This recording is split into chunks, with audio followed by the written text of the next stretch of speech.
Terry Johnson, Des Moines County Auditor. Good morning. I just want to thank Mr. Bob Martin. He put in a letter to the editors on July the 9th, and for a ballot, call the auditor.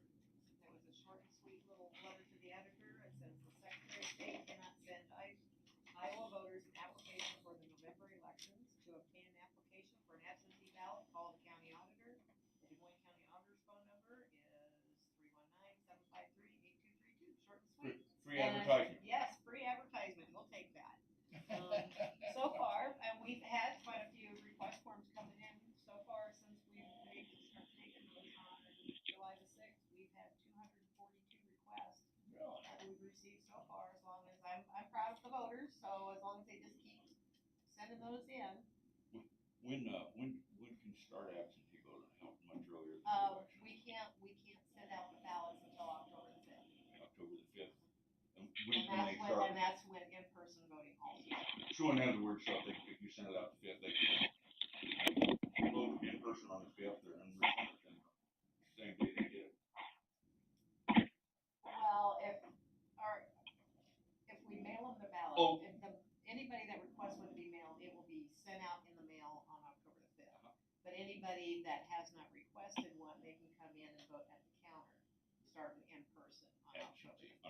Yeah. So, but most likely, if they came up there, the system's gonna tell us that they've already requested one, and just assuming that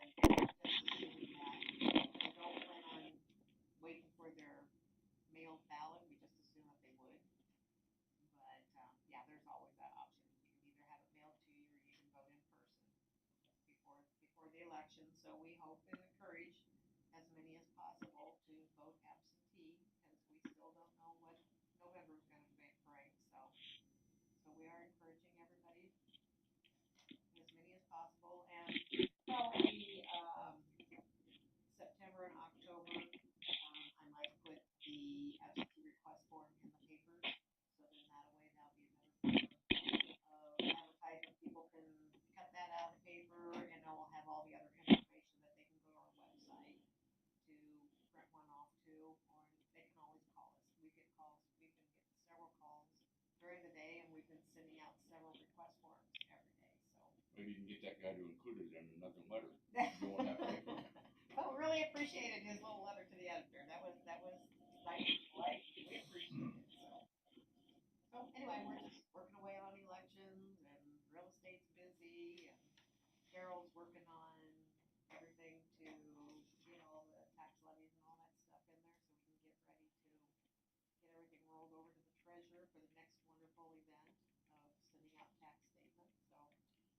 So we're slowly getting there. Thanks, Terry. Yours, IT. Just keep busy like always. Just a reminder for all the department heads, you know, if you can, try to have them come in the office, take our security assessment. Other than that, nothing really good. I got that taken when you sent it again.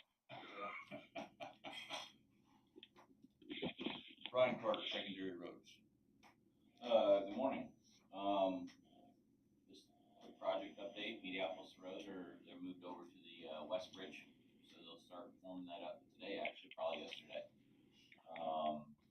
So a little slower than one would hope, but that's kind of typical construction projects that are moving along.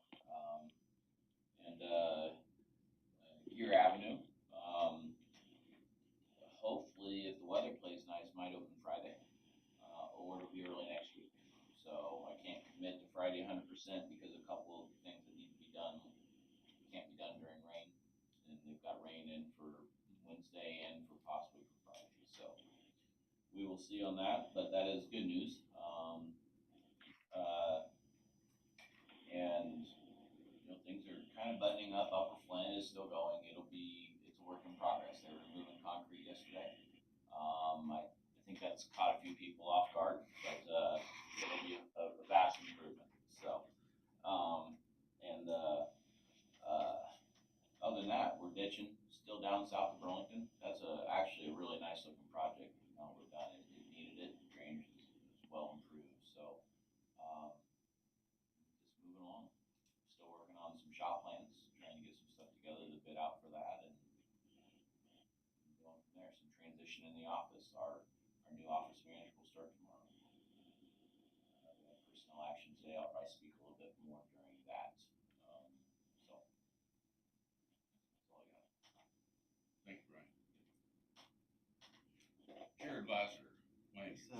First, to piggyback off of that, with looking at regional transportation projects, that it's worth noting that Highway 9, the old 99 bridge up in Wapello is going to have a ribbon cutting later this week. So that's a significant impact for the region having that open once again. Apart from that, in terms of land use, I had one thing I wanted to mention, but it relates to the agenda item for the boards, the zoning boards. So I'll wait till we get to that point. You had nothing to do with the music accompanying here. Where'd that come from? That was Zach, that's teamwork. I was wondering if I could play a little country if you're gonna play music. We're down one in our office, or I would have walk-up music also. Who's I got, first one on here, I got, Chris Lee from, Conservation. Chris Lee, Conservation. Good morning. Just a couple quick updates for you. Last week, in light of Burlington schools canceling their summer schools, we did decide to go ahead and cancel the remainder of our summer camps for the year. We had kind of set that as a trigger point. As long as Burlington schools were still operating their in-person summer schools, we felt comfortable having camps.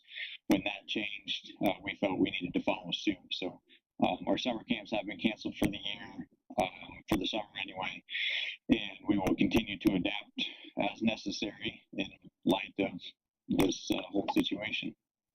As far as field goes, our parks continually remain busy. Our field team is out doing some trail work this week. We're trying to get our perimeter trail at Big Hollow opened up and get the shoulders cut back to make that trail a bit more accessible. The vegetation's really prolific and really closed in a lot this year. And then we do have all of the docks out right now at our boat ramps except for Tama, and that one is going out today. We've got a couple repairs to do on some of the docks while they're out as well. So we'll be going around trying to get that done, and we will keep our fingers crossed that the river stays down and continually trickles down the way it's projected to, and that this rain forecast doesn't change that. Last year, I think we had Tama's dock out for a sum total of 4 days for the season because the river was so high. So if we go and put that out today and the river comes up, I guess you'll know why. And that is all. Thanks, Chris. Matt Warner, Des Moines County Assessor. Matt Warner, Des Moines County Assessor.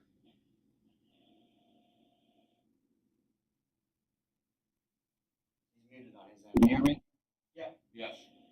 Okay, I don't have anything right now. I have a couple items for the agenda. And I will have a couple questions about those items, so don't go away. Okay, stand by. Thanks, Matt. Janelle Nally Longquist, Des Moines County Treasurer. Janelle Nally Longquist, Des Moines County Treasurer. Janelle, you're muted on your side as well. For some reason, the WebEx doesn't allow me to mute you or unmute you.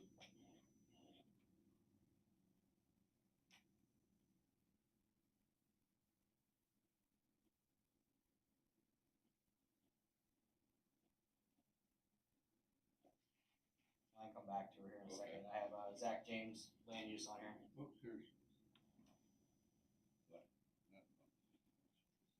Zach James, land use. I think he was just gonna listen in. I don't know if he had anything else. Well, thanks for the music, Zach. Yeah, thanks for the music. Turn it off. Zach, still on mute. Good. Okay. Janelle, were you able to get yourself unmuted? I saw her unmuted for a second.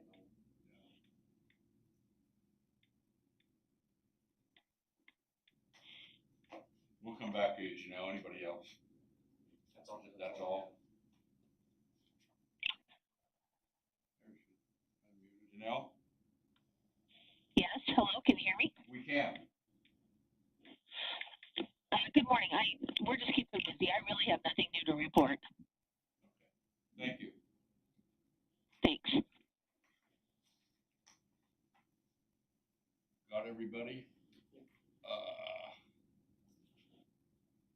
COVID-19 update. Krista isn't here. We've got Emergency Operations Center meeting this afternoon. That'll be the first one we've had in 2 weeks. We expect it to be brief. Des Moines County's doing very well. I believe that there's 102 positive tests, but we have 80-some recoveries. Had 2 deaths earlier, and I think we might have 1 hospitalization. So according to the state website. So we're expecting the meeting this afternoon to be brief. Just an update. How many negative tests? I tell you what, about less than 10% are positive. So if they've got 100 tests on, that would mean that there's I assume the ones that are testing think there's something wrong with them.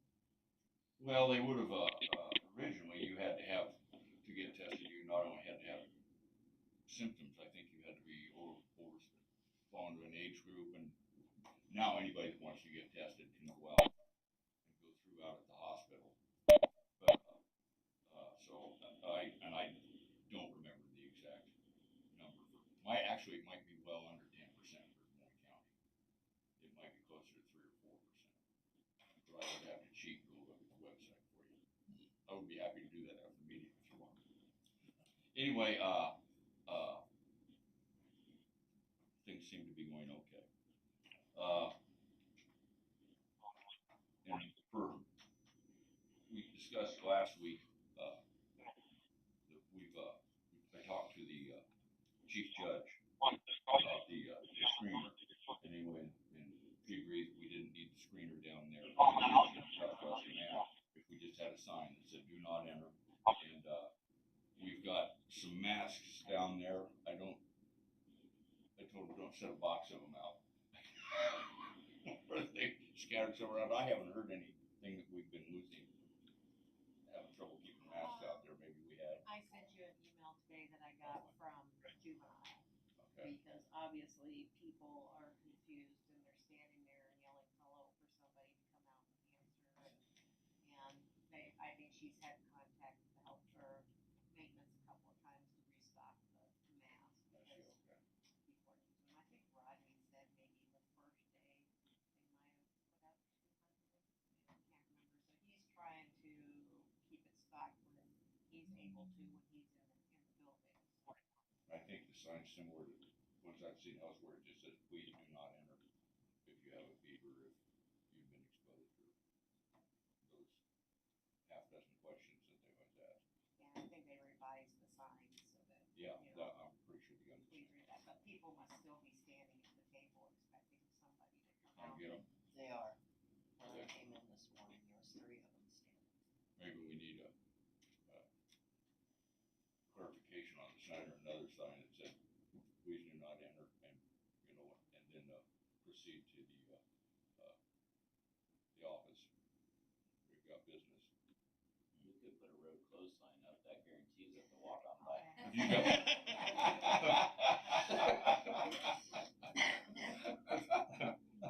Have you got any ideas? Yeah, I'm sure we can work it out. Put some yellow tape there, and they go right underneath there. Yep. Put a little bowl of water over there too. And Okay. Well, but anyway, that just needs to be clarified or yeah, we something. need to Obviously, when they say do not, it says do not enter, they're stopping and waiting for somebody. wait for somebody. They don't get the gift.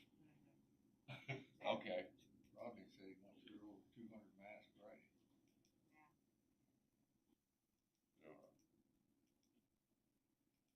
anyway, much of the staffing, and it'll have to. I don't know what we'll do when they get to the middle of September when they want to start jury trials. So I don't think that the state's decided exactly what they're going to do about that. Correspondence. Either of you gentlemen have correspondence? No. We got a letter from Great River Medical Center. Board of Supervisors, according to section 405 of the loan agreement between Des Moines County, Iowa and Great River Medical Center, the borrower agrees that it will annually, on or before August 15th of each year, furnish the issuer with a statement of the principal amount of the bonds outstanding as of the immediately preceding June 30th. According to our records, the principal amount of the Health Facilities Revenue Bond Series 212A was $18 million, and the outstanding principal amount of the Health Facilities Bonds Series 212B was $9,473,684.21 as of June 30th, 2020. If you have any questions, please feel free to call Brenda Lohman, sincerely, Great River Medical Center. You guys might remember a few years ago, we acted as a conduit. They call them conduit bonds, and we allowed the hospital to put on that addition, and they got there was no liability to Des Moines County, but that made the bonds tax-free, so that the interest, the people that buy the bonds, they don't have to pay federal tax or state taxes. So, anyway, this will be on file, available for public review. The auditor's office. We have payroll reimbursement claims, $1,997.34. Terry? I'm sorry. Terry? Bob Beck, Yes. Jim Carrey, Yes. Tom Broker. Yes.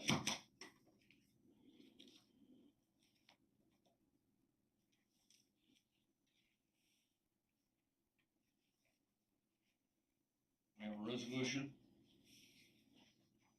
approving appointment to the Des Moines County Zoning Board of Adjustment.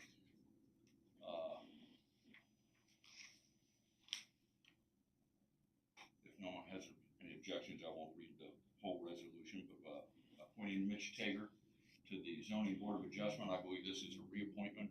This is basically, it's looking at the whole issue of the state code amendment pertaining to eligibility to serve on a Board of Adjustment or the Zoning Commission, which in this case, there were 3 members, 2 for the Zoning Commission and 1 for the Board of Adjustment who lived outside the 2-mile area. And based on the original wording of that amendment in state code, I would no longer be eligible to serve on the county zoning board.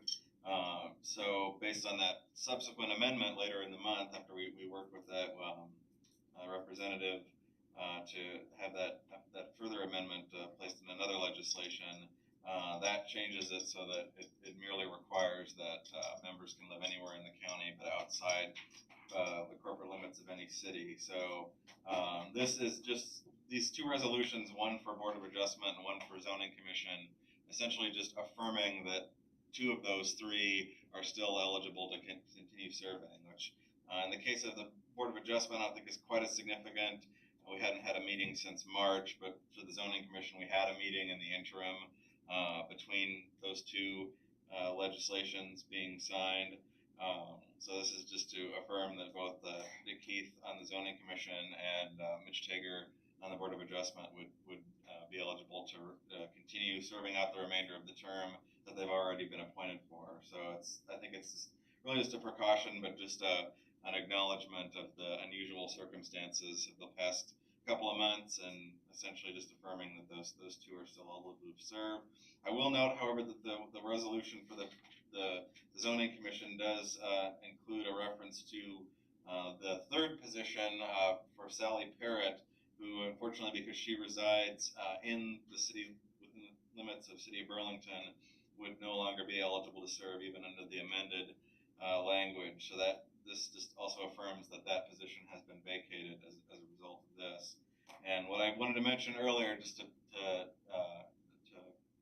extend off of that, is that we do have that position that's vacant now, and we are looking for a replacement. And I just wanted to make note of that, since we've had several positions turn over in the past year, so it's been a bit of a challenge finding people. In this case, we aren't restricted to the 2-mile area, so especially given that 5 of the 6 currently serving members of the commission are within that area. It may make more sense to look for someone outside that 2 mile, but in particular, we'd prefer to have a woman in this position, since Sally before this change, Sally was the only female representative on either one of these boards. So specifically, we are looking for someone in the unincorporated Des Moines County, preferably a woman, preferably outside the 2 mile, and anybody with some kind of experience with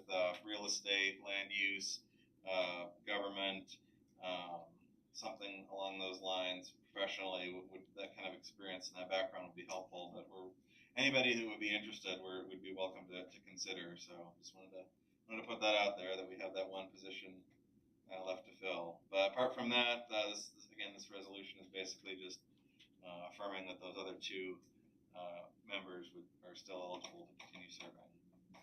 We have a resolution confirming the board approval of Mitch Tager on the county board of adjustment. Move to approve. Second. Terry? Bob Beck, Yes. Jim Carrey, Yes. Tom Broker. Yes.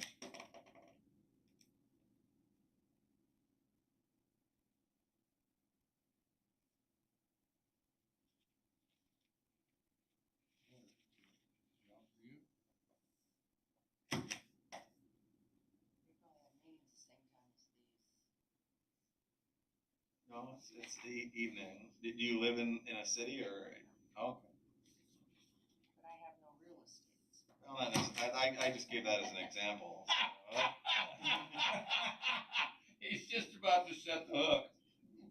I just Give it a little tug here. More music. Okay, we have a resolution confirming the board appointment of Richard Keith and the ineligibility of Sally Parrott to serve on the zoning commission. Second. Terry? Jim Carrey, Yes. Bob Beck, Yes. Tom Broker. Yes.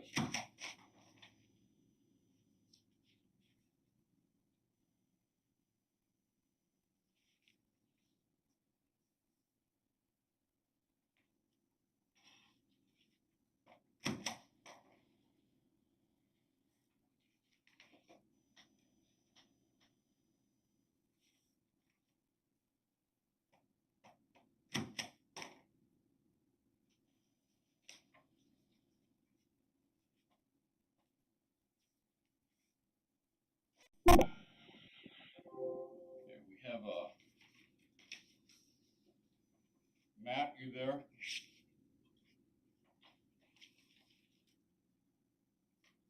I think that.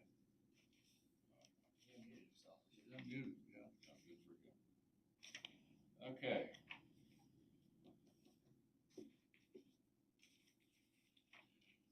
Okay, we have approval of the Des Moines County Homestead military exemptions.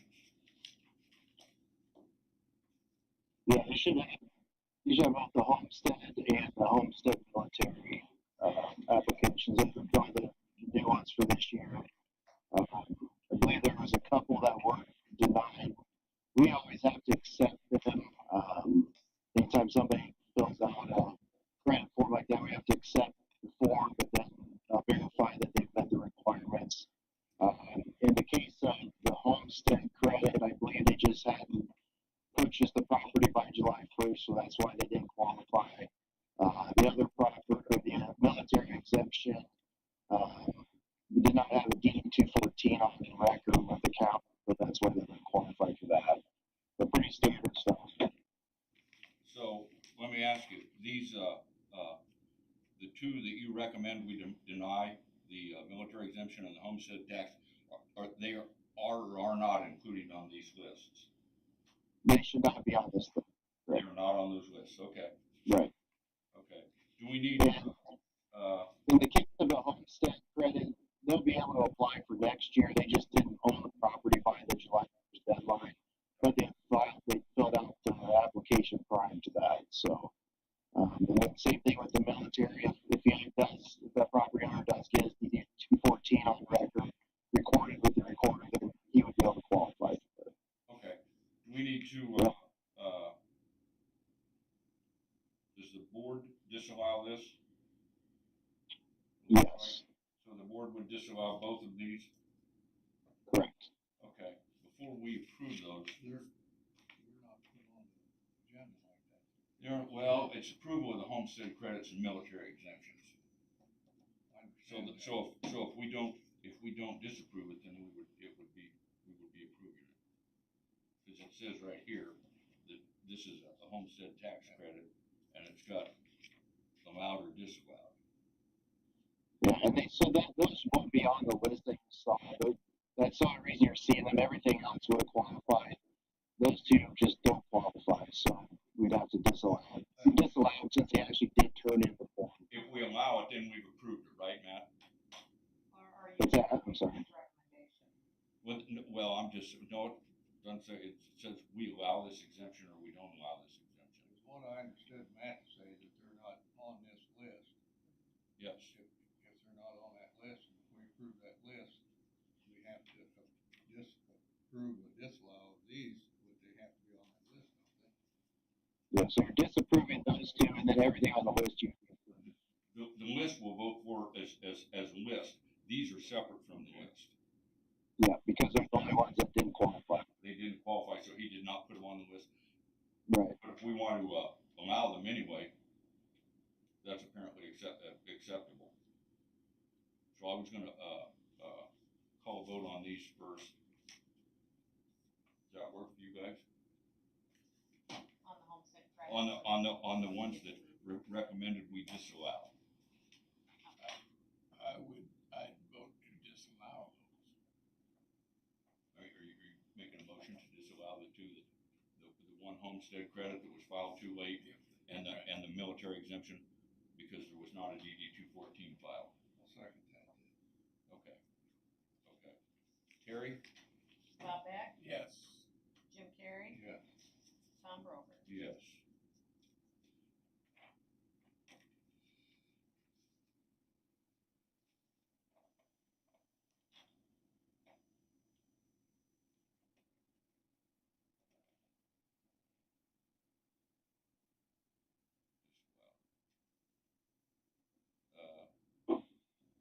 Want this stamped refused?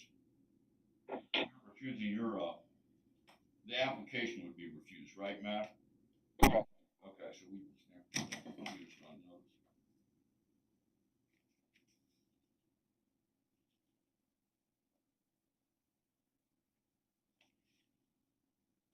Matt, do you send them a letter that explaining why?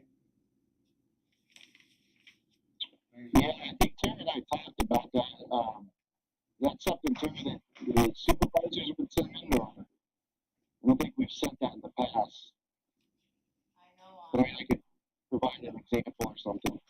I know on family farm credits that's been denied, we had to send out a letter, so I had to Yeah. send out, the board had to, so. We'll see what form we need to send out. I mean, I can assist with that letter, but I think ultimately it would need to come from the supervisors.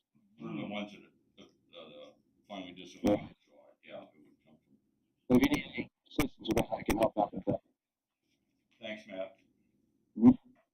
Okay, so we have approval of the homestead credits and military exemptions. Move to approve. Second. Terry? Bob Beck? Yes. Jim Carrey? Yes. Tom Broker? Yes. Okay.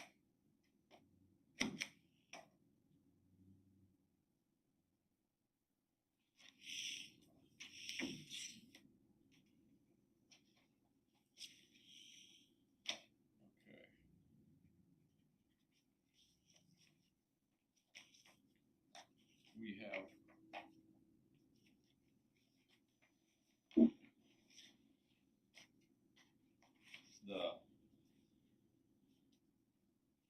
the same issue here on the,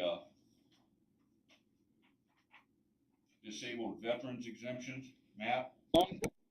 It's similar. You'll have a list of the ones that do qualify, and then we had one that filed that did not qualify.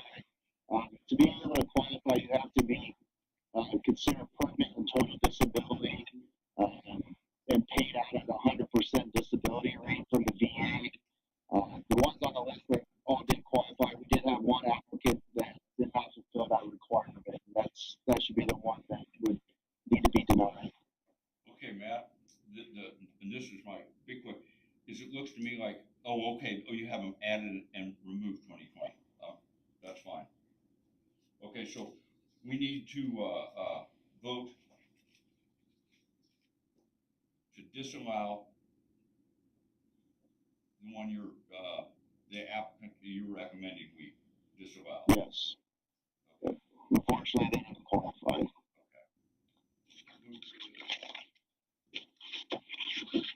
Qualified. Matt, correct? Terry? Jim Carrey, Yes. Bob Beck, Yes. Tom Broker. Yes.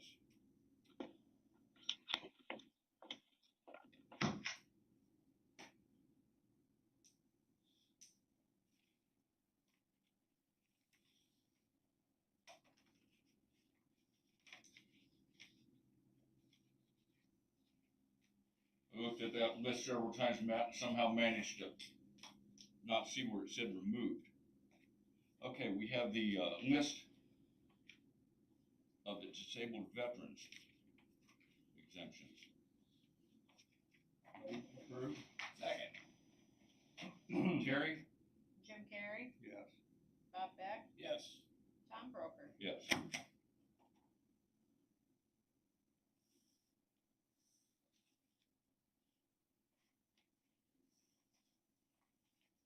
Okay, and we have the approval of the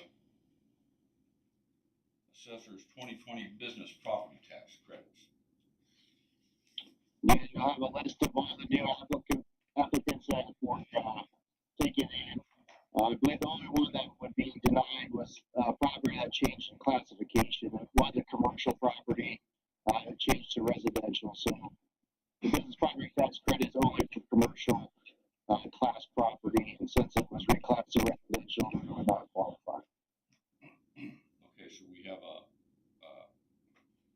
disallowed property that's been reclassified and does not qualify. Move to approve. Second? Okay, in other words, we're moving to approve, disallow. Right. Just that one. Disallow, okay.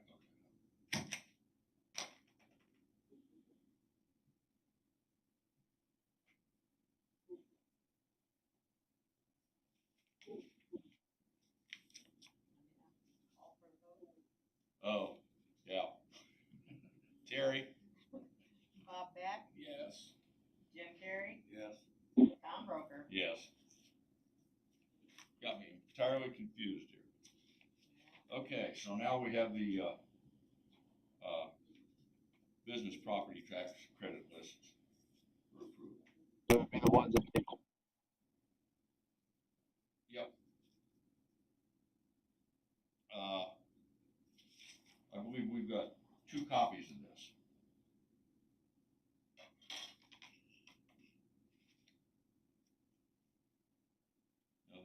Could be. Might be the one to sign and just an extra copy. I'm not sure. Okay, it might be different properties. Oh, that's, okay, no, we've got the applications and the removals. No good. Some of them removed and replaced. Okay, Move to approve the list.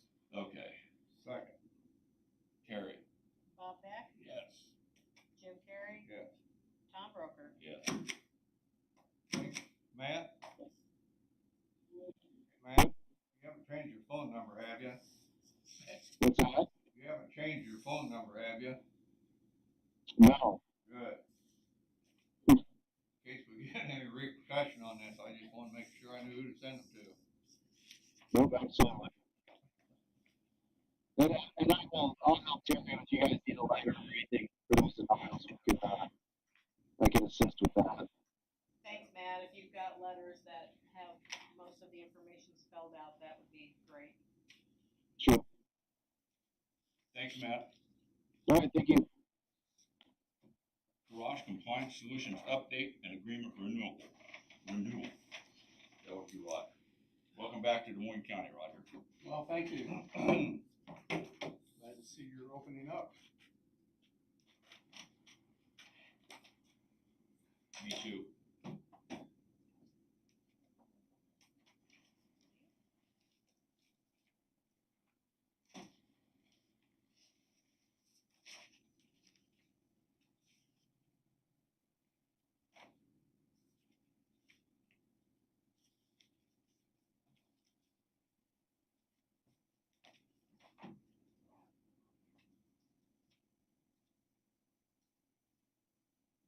Okay, so we're here to talk about, give you an update on what's going on and then talk about a renewal. So what we're gonna cover today, so I'm calling news you can use. These are some relevant items around HIPAA that you'd be interested in. And we're gonna talk about the on-demand training and our cloud-based report, how the county is doing on getting their compliance training done. Talk briefly about the audit management program, where we are, the attestation materials which we provide at the end of each year, and then the upcoming renewal, which actually is passed, but that's okay.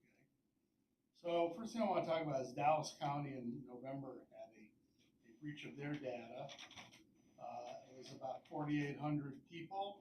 Iowa Department of Human Services actually had the breach, which in some sense was fortunate for Dallas County, because since it was a governmental agency, they're not liable for the breach. If it had been a private organization, the county can be held liable for the information that's been breached.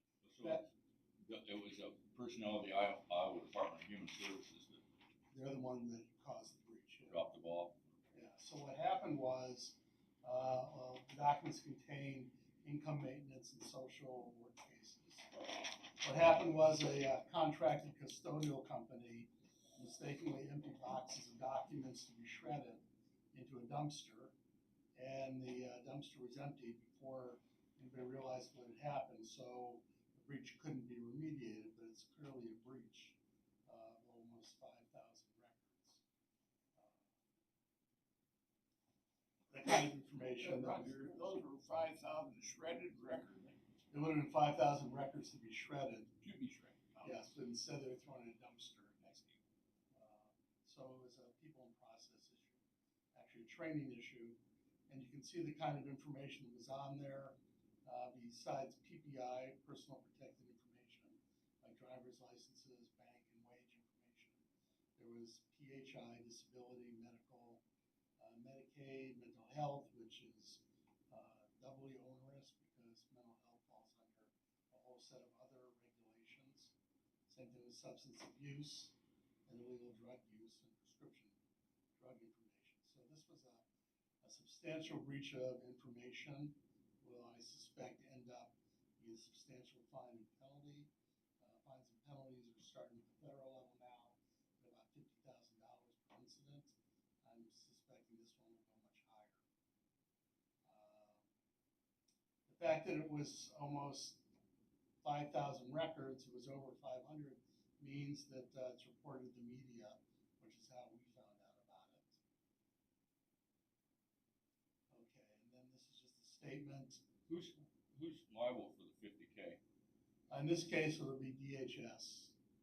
If it had been a private company, so for example, if the county was using a billing company or their IT service provider, or private custodial service who did the same thing, then the county ends up being liable, along with what we call a business associate, someone who's working with the information on the county's behalf. So in this case, because DHS is a governmental agency, there's no liability at the county level. But so I say they were fortunate in that way. Question. So they're gonna steal DHS records. These were county records that DHS had. Okay, so why would anybody want to steal those records? Well, basic identity information like driver's license, age, phone number, address. So they Black got an market. ID. Black market, that goes for about $5 a record. A medical record, which is what this was, on the black market goes for about $300 a record. Really? So, think about 5,000 records at $300. There's a significant economic incentive to get this information. And you'll see here that they talk about the requirement to do refresher or additional training. So this is a breach that occurred because of inadequate training. And we're going to get to that in a moment. Next one I want to point out is Worth County, Iowa. This was back in 2017, where someone was impersonating public health officials, going door to door, trying to sell or collect medical information, sell treatment equipment, and in some cases, stealing drugs from the home. Right? This per se wouldn't be a breach if it were just randomly someone going out and soliciting this information from the public. My suspicion is that this was actually targeted because there was a breach of the public health department's information. And the reason I say that is that essentially the same time, the same thing was happening in Gordo County. So my suspicion is that public health was breached, this information was available, and people were using it to try and perpetrate frauds on the citizens.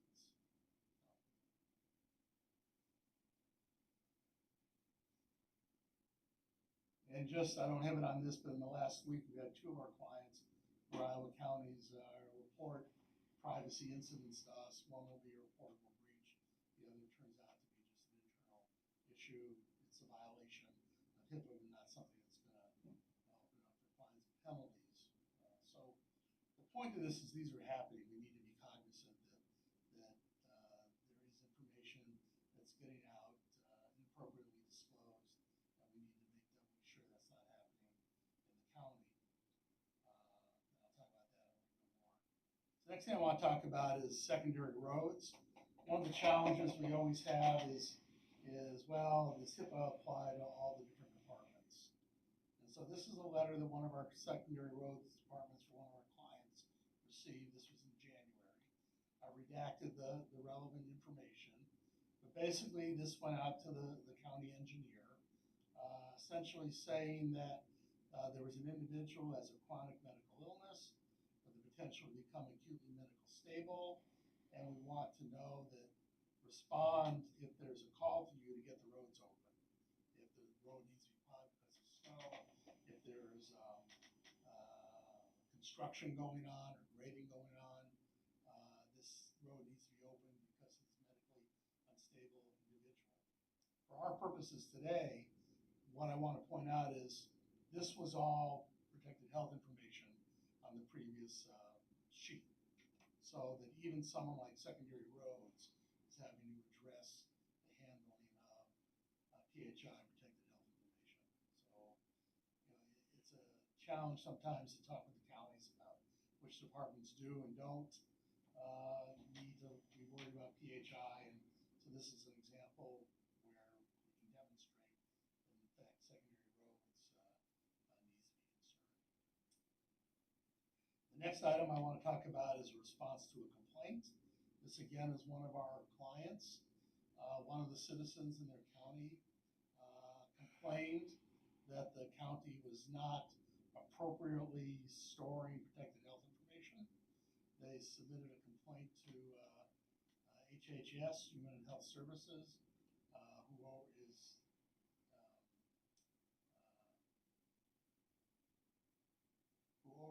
HIPAA. And so they generated this letter around the complaint. This is called essentially technical guidance. They did a nominal investigation of the complaint, then generated this letter that says we in fact oversee HIPAA under OCR, Office for Civil Rights. And this complaint came in. We've investigated it. This is why we are in charge of it, pursuant to the authority. We've determined to resolve the matter informally through the provision of technical assistance, which is basically saying take a look at the information, around this complaint, which is good news, right? And I'll talk about that in a second.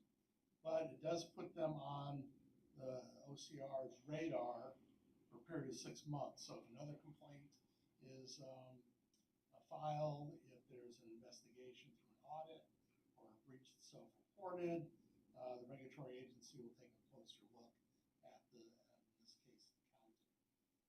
This letter is when we have a breach, is what we want to have happen. This technical guidance, it's kind of a slap on the wrist. It's a realization the regulatory agencies won't let you off scot-free, but in this case, there's no fines or penalties. So we expect this kind of letter to come through, and that's what we're actually looking to get. So this is be careful in the future, but no harm, no foul. Review your policies, train your people, and we'll all go forth and prosper. So again, everything that we do is targeted at getting this kind of letter when we have a breach, because we can't keep all breaches from occurring. So our objective when we talk about what we do is to assure the county will never pay fines, penalties, or be part of a civil suit around a breach. So let's move on to the on-demand training. So this report I'm going to show you in a moment is updated as of the 10th. Everybody has a link to run this report at any time. If you don't have it and you want it, you can shoot me an email and we'll get you the link, show you how to put it on your desktop. So you just click on it and run the report automatically. And this is a copy of the report. This is the high-level version of the report. So this is showing results for the whole county. If you're looking at this on your computer, you can drill down by department, you can drill down by date, you can drill down by user, and you can see who hasn't taken the training. What I want to focus you in on is the lower right-hand corner of that number 30.55%. That means out of all the training that we've launched for the county, we've only had about 31% of the county employees actually finish the training, which puts you on our ranking of our clients down at the bottom. Right. And I remember, well, I assume it was last year when you were here, we discussed a couple things.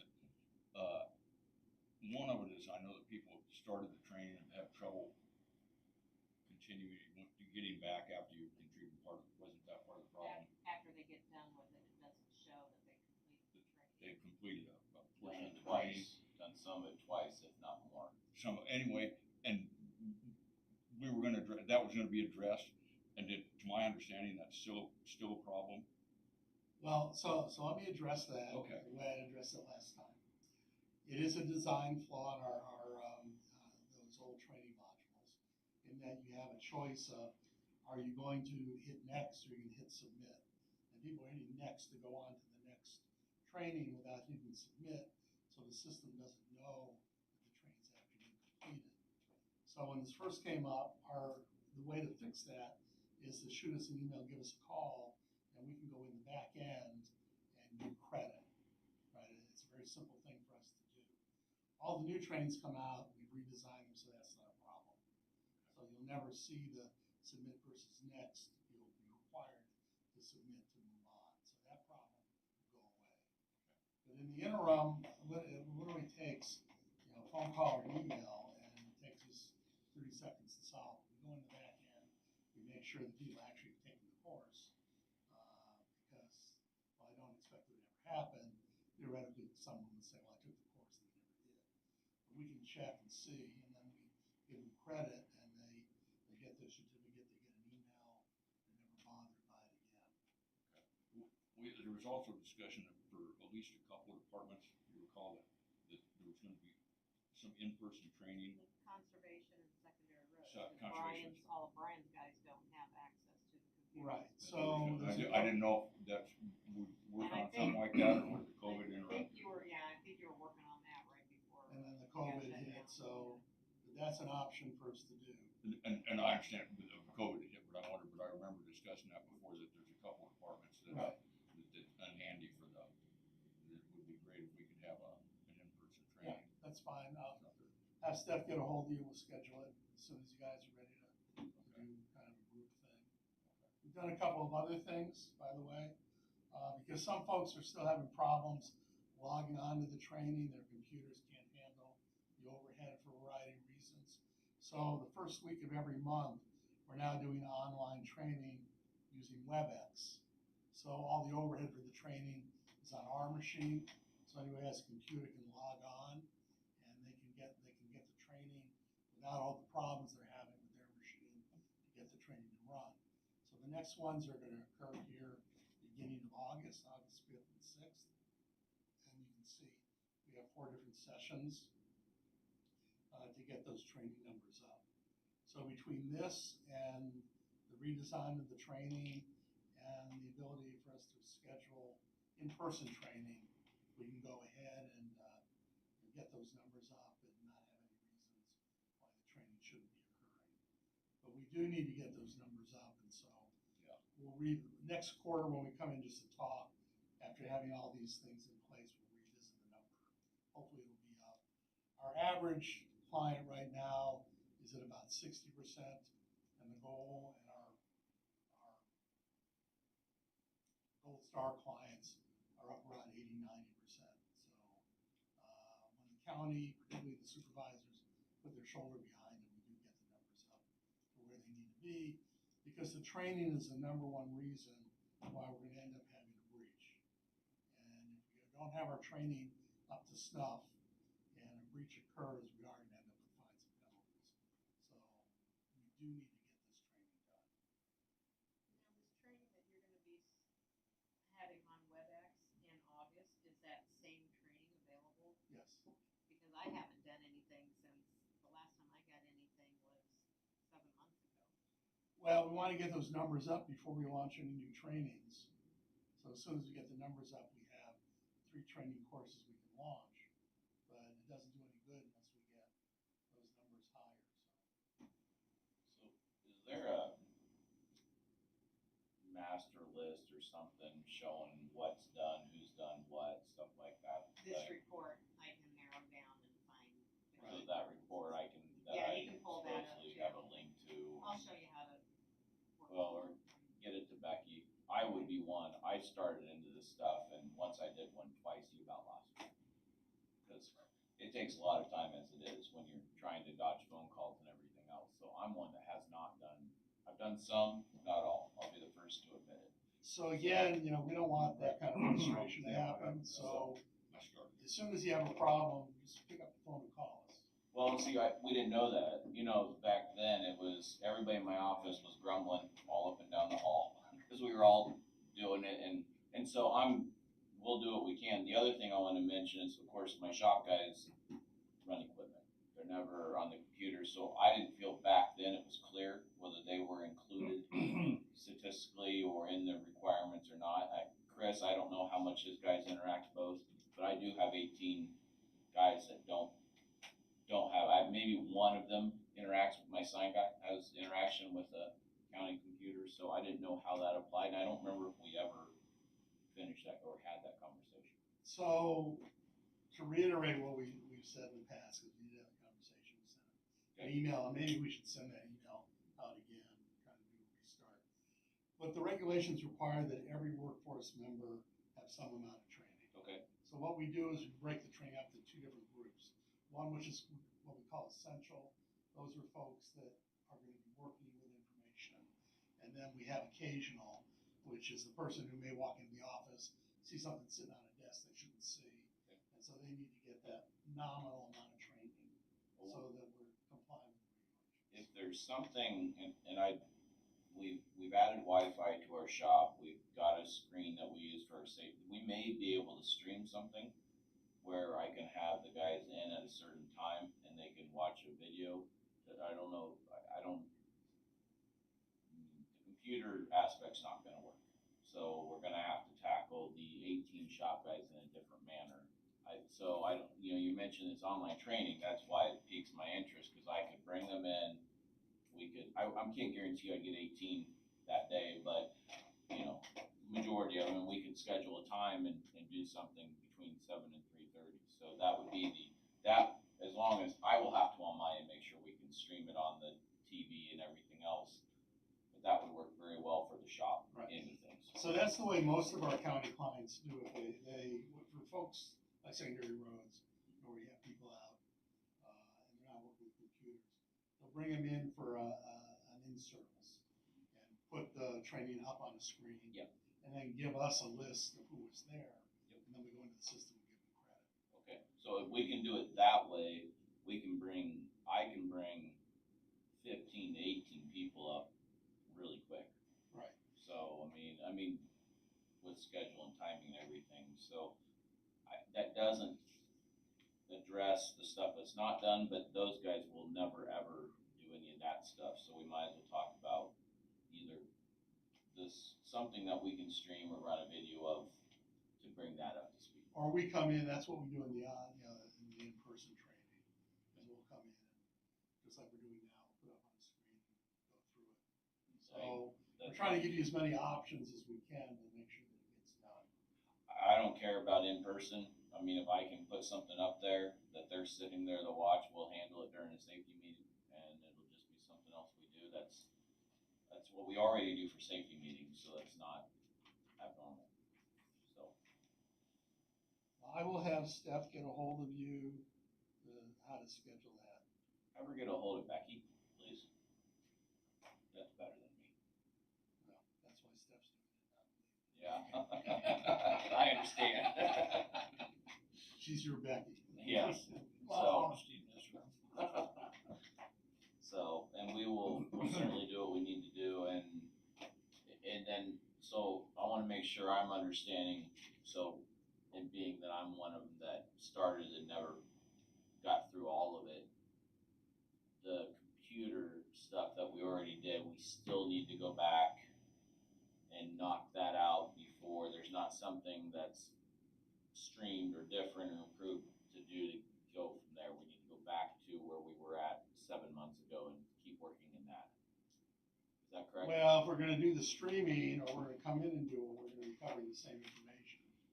So I would, if you're gonna attend that meeting, I wouldn't go back and do it. If you are going back, it should be bookmarked to where you left off. Okay, well, So I'll you just have to go look. from there. I mean, I would probably attend the training, but it sounds like we have some discussion to figure everything out, so we can work that way. Right. Thank you. Any other? Okay, and I'll have Steph get a hold of you and we'll schedule the in-person training. Typically do it one day, twice in that day, one morning, one afternoon. Well, in my office, at the computer, each individual computer works fine with us, so, because whenever somebody has time, they go in, and I think ours, my office is at 100%, I think, so. Okay, So the individual at the computer works great for a lot of the offices that are in the courthouse. It's the ones that have all the guys out, like the sheriff's department, conservation, and roads, that those guys don't have constant access to the computers. I don't know how the sheriff will handle theirs, but.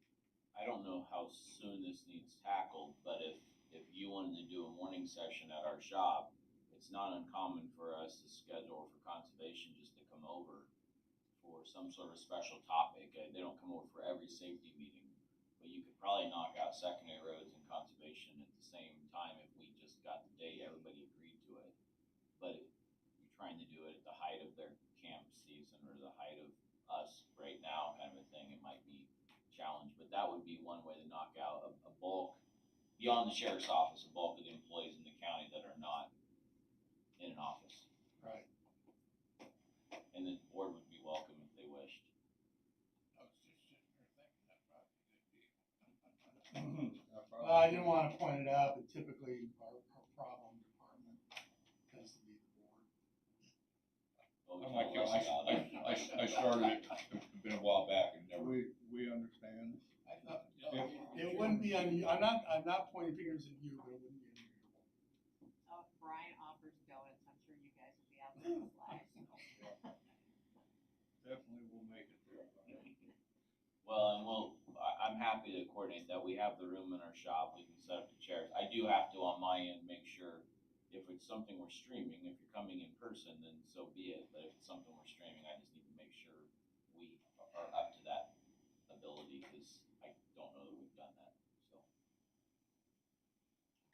gotta point out also that the board also gets attacked by IT guy. Because we answer emails, so we tend to neglect answering emails that we really don't recognize.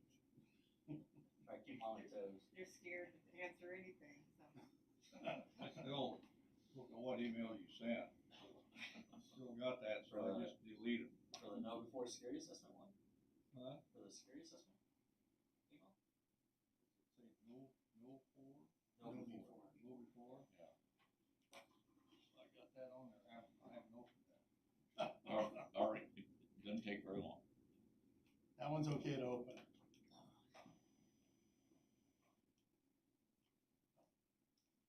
Okay, next, so we'll talk about the audit report. So under the regulations, we're required to be able to validate that we in fact have implemented all our safeguards and policies and procedures the way we said we were going to in our policies and procedures. So we're working through that. You can see, this is a sample of your report. There are two kinds of risks. There's a residual risk, which is, have we done a risk assessment? Have we done the remediation? In this case, yes, we're on all of those, because that gives us a low residual risk. Then we have the audit protocol, which is again the validation of, are we actually doing what we said we were going to do? And there are two states for that. There's complete and incomplete. Complete means we have validated that in fact we are operating the way we said we were going to, and incomplete means that for a variety of reasons we can't demonstrate that.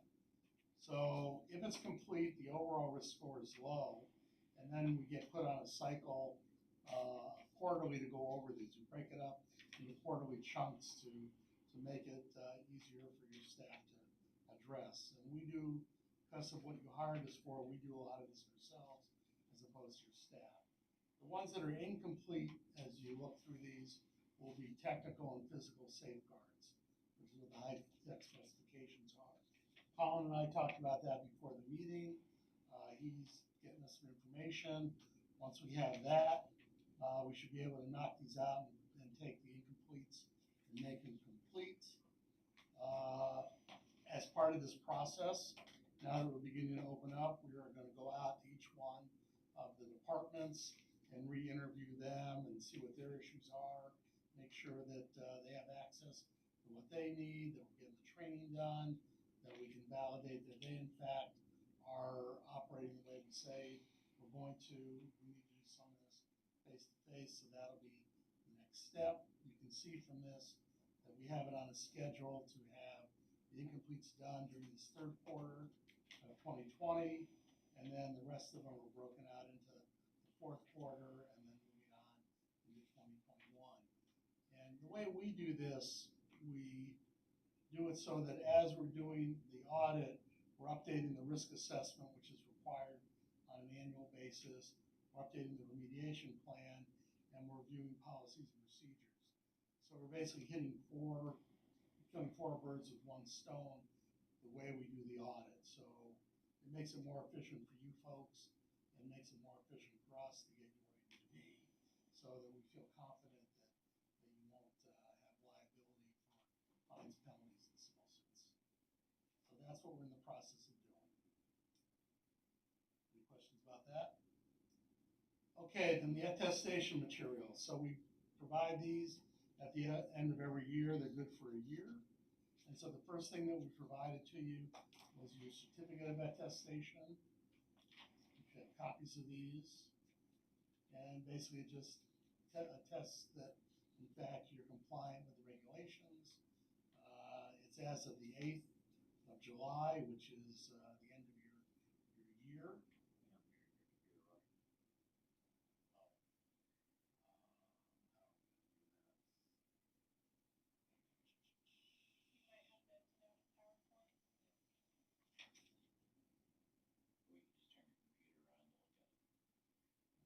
You have a copy of this in your. Tom's got a copy of it. Tom handles IT for the board, if you want some advice. Okay. Well, I can turn this around. Thank you. Yeah, that's what I'm here for. The one, This is the old school way of doing it, right? That's what I would do. Okay, so have the certificate, which we provided to you. The next thing we have is the letter of compliance, which basically says the same thing the certificate does, that you in fact are compliant with the regulations. This is what we've covered over the year, all the different regulations that are required. And this is useful if someone comes in and wants you to document and demonstrate. Oh, I've got that, yeah.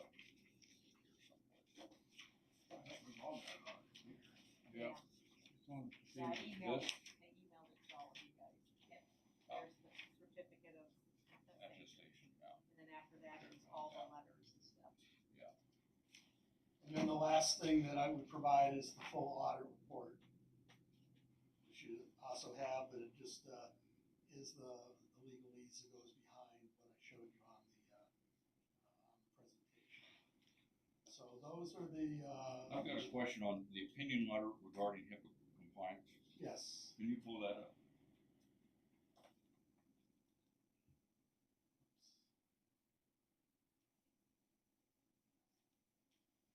Yes.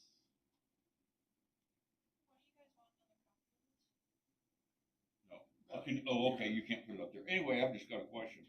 On that first paragraph, on behalf of Des Moines County Courage has conducted a risk assessment, blah, blah, blah, blah, blah, as amended. Anyway, below that it goes, this opinion relates solely to the locations assessed. Courage Compliance Solutions assessment utilized a questionnaire and methodology aligned with compliance requirements of the healthcare industry. Areas covered in the assessment include those areas described in Appendix A attached. Courage replied on representation from the management of Des Moines County as to the accuracy and completeness of information provided to us in the assessment questionnaire. No testing was performed by Courage to validate the information provided by us to us by Des Moines County. What's that mean? Well, it means when we did the risk assessment, we asked a series of questions, and we were About what material and stuff we handle and stuff like that. Okay. Right. And so we rely on you being honest with that, which this is all legalese. I mean, the reality is when we did the remediation, we validated what you had told us. But when, for example, we write a policy and you guys approve it, we're relying on you that we're honestly approving this and we're not hiding anything. Okay. I'm just curious. I read it. Actually, I read it several times and didn't know what it meant. Well, that's for the lawyers. Okay. Well, God bless them. Right, exactly. No, that's Cahill. No, you wouldn't have read it.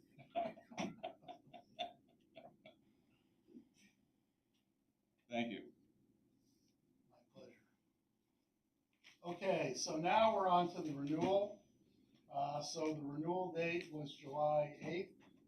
You have contracted with us for the HIPAA expert, which you should have a copy of that letter in there. I do. It's exactly the same as what we had last year, except for what we've completed and tasks we're doing into the next year. The program is the same, but we're actually your chief security, chief privacy officer. We take on that liability, and the cost is the same as last year. So no changes. But we need to take action on that. Yeah, that would need. I will make a motion. I would second. Terry? Bob Beck, Yes. Jim Carrey, Yes. Tom Broker. Yes.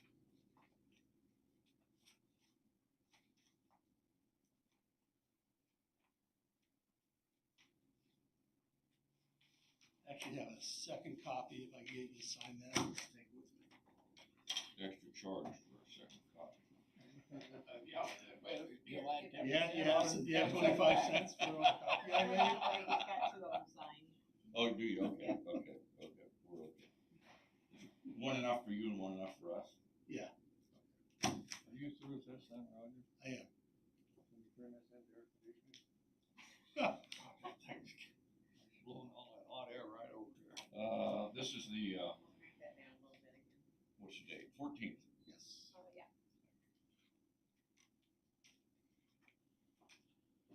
Should have cranked chair was Bob. That thing is blowing that hot air. Oh, yeah. Been here for you.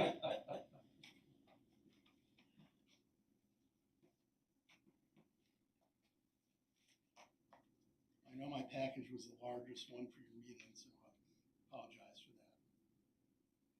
Well, that's all right, as long as you keep this part, you're not using us as an example up there, next guy. No.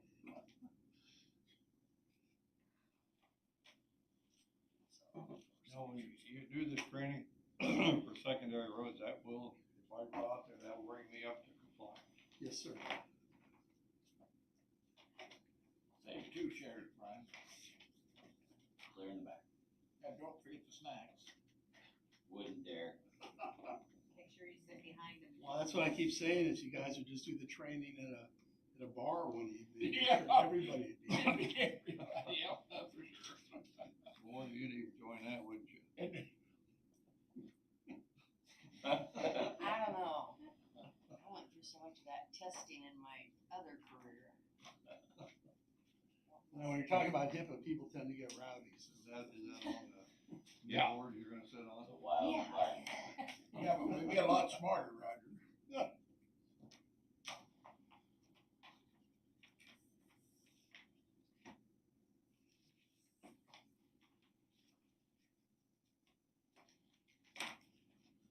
Okay, thank you, Roger. Thank Yeah, you. thank you, Roger. Just one copy. You want one copy of this? Make sure I filled in everything that's supposed to be filled in there. Here you go. There you go. Very much. That is his signature, if you can read it, the thing you have is printed. We appreciate your, continued confidence and, working with you. Thank you, Roger. Thank you, Roger.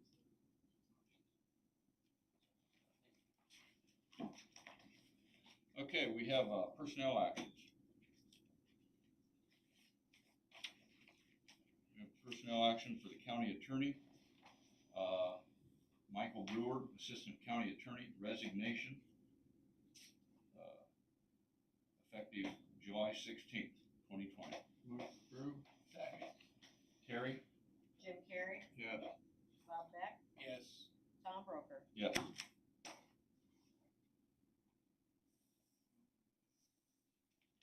Personnel action for the engineer's office. Julie Winter, Administrative Assistant, retirement, effective July 10th. So she already took off, so she didn't have to face us. Yeah, I just wanted to add to that a little bit. Just wanted to say thank you to Julie. just a little over 40 years. That's a long time for service anywhere. She went through 4 engineers. Clearly ended on the best note, but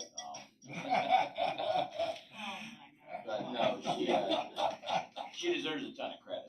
To go through that many engineers and go through that many years and that many headaches and budgets and programs and all sorts of stuff. I'm not gonna go real long. Engineer to a T. But she did a great job for Des Moines County. Started down here at the courthouse, I believe, before everything moved out to the office out there, and Yeah. so anyway, wanted to say thank you to her for all her years.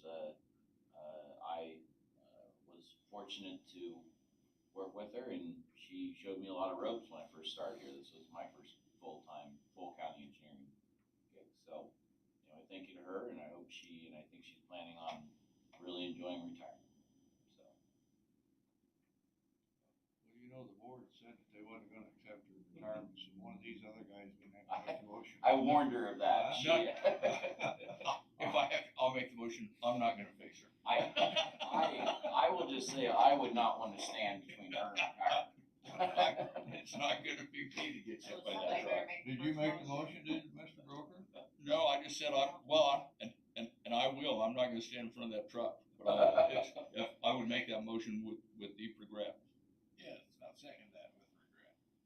Well, or thankfulness, probably Well, better. It's you know, not regret. it's actually- And we do appreciate it. It's her credit that we're in good hands. I mentioned Yeah. Becky earlier. Becky's Yeah. taken her position, and really for 8 years, I want to believe, she's more or less slowly brought Becky into that side of the operation, and so I really do expect it to be a pretty smooth transition, and that's a lot of credit to her. Not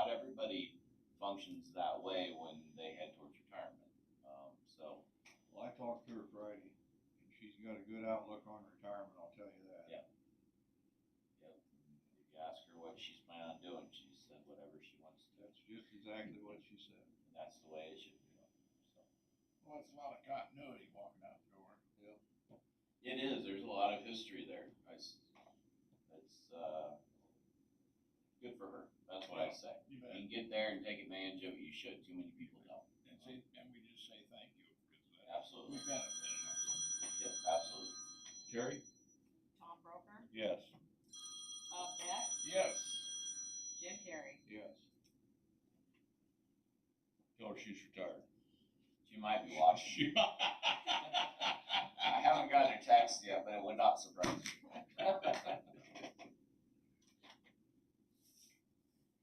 These gentlemen worked with her the longest, so it was more fitting that they're the ones that send her. I don't think anybody sends Julie anywhere. She had a way of doing her job, and I appreciated it every day. We have a personnel action for the sheriff's office. We have Monica Ryan, promotion from part-time to full-time, starting rate of $26,829.79. Move approved. Second. Terry? Jim Carrey, Yes. Bob Beck, Yes. Tom Broker. Yes.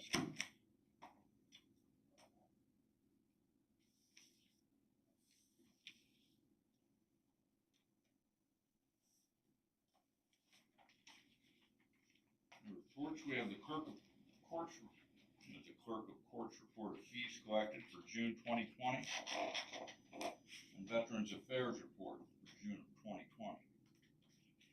Both of these reports will be on file in the auditor's office and available for public review, either in person or electronically.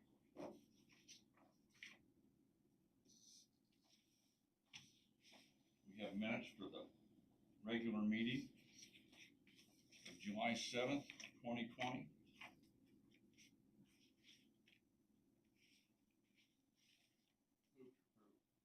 Second. Terry? Bob Beck, Yes. Jim Carrey, Yes. Tom Broker. Yes.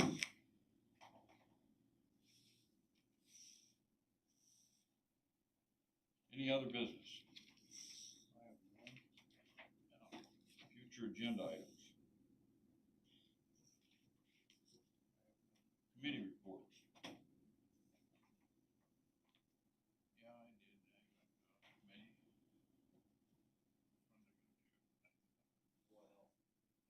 Board of Health meeting. Oh, yeah, Board of Health. He's there too. Thank goodness Colin's here. Didn't know you had to be a secretary, huh? You should have Board- seen and it. Board of Health's gonna bring you a couple of problems to solve. One of them, I think, is the sunbathers or, Tanning. tanning beds, that's it. Yeah. And I forward that to all you guys. So. Yeah, I haven't spent much time on tanning beds, so. And it's, Because you have agency. You can do what you want. well, at farmers, I worked outside and I had natural. And I said that too, cause they talked about the young kid that comes in and, might be running the tanning bed, which they require, they have to be 16. And if they let somebody in there, and I said, well, can't that same kid go out and watch them on the beach and get the sun? They said the tanning bed light is so much brighter than the sun, you ruin the eyes a lot faster. And it is the Board of Health, and they check everybody to make sure that they're safe and not cleaning and taking care of business. I thought, at first I thought it was kind of a silly notion, but that makes sense to me. Don't Board of Health, don't they do arrest inspections and stuff like that too? Do Lee what? County? Restaurant, yeah. The Yeah, the contract with Lee County is the Yeah. way that. And The state used to drugs. do this, but Yeah. they said they can't afford it anymore. I understand that. So it's apparently not important enough for them to pay Did for you it. help? No, Well, but the state has a habit of handing everything down to the local taxpayer. Yeah, well. So, we probably should wait for the work session before we discuss Yeah, this. that's right. Is that the only committee we had, Bob? Okay. I said, which That's the only committee. That's it, I think. I remember. Nothing to respond, Colin? I, at the, SEAL Advisory and Governance Board, we, approved claims and the, got the, amended SEAL management plan approved. Our management plan had to be updated to, include the children's health system, health regulation that the legislature passed a couple years ago. That's all I had. I did have a rural utility service, now that you mentioned your steel, took my rooms. And, we're going to be, after this, COVID thing, might be some shut-offs put out in some of these small communities. It's not paying for half the city. We're gonna get caught up on the bill. We'll give them some time. That's all I have. Public input. Anybody from the public would like to make any comment while this is online, you may email the Board of Supervisors at board@dmcounty.com. That's BOARD@dmcounty.com, or call 319-753-8203 extension 4. That's 319-753-8203 extension 4. We will give you 2 minutes to send that email or make that phone call before we adjourn.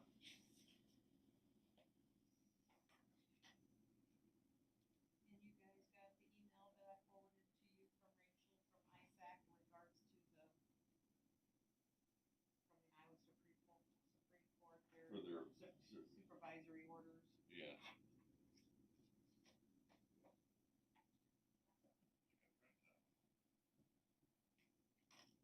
There's only 3 different ones that are used. Fascinating. Well, where do you think you'll enjoy your new board? I'm looking forward to it. Thanks. New board. He volunteered. I volunteered for Jared's boards. Oh, so he Did you miss that? no, I missed that. I didn't hear the acceptance. Well, it's not. Oh, you haven't made the final decision. No, I'm mulling it over. You haven't signed that. I have a excellent person for him if he wants to try and talk to her. Well, that's a, Go with that. that's a, if you I don't think think you I'll can put talk her- to her, you should ask. I may not put her name in public just yet. You really want me to give my husband that message? Have at it.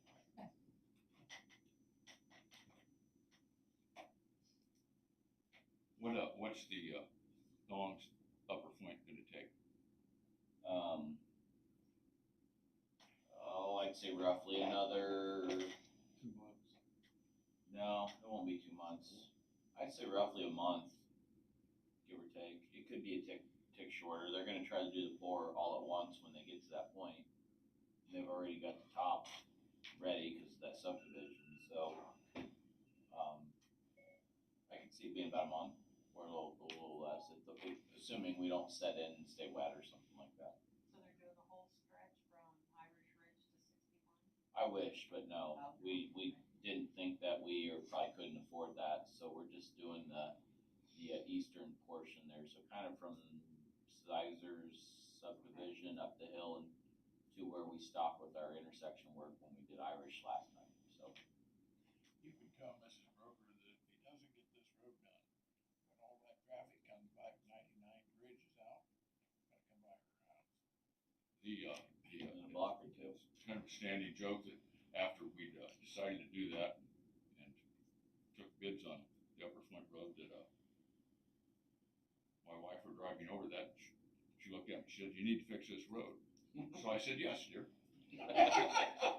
So, anyway, so they started working, what, a week ago? Yep. A week ago? So she came home a couple days ago and she said, "Upper Flint's closed."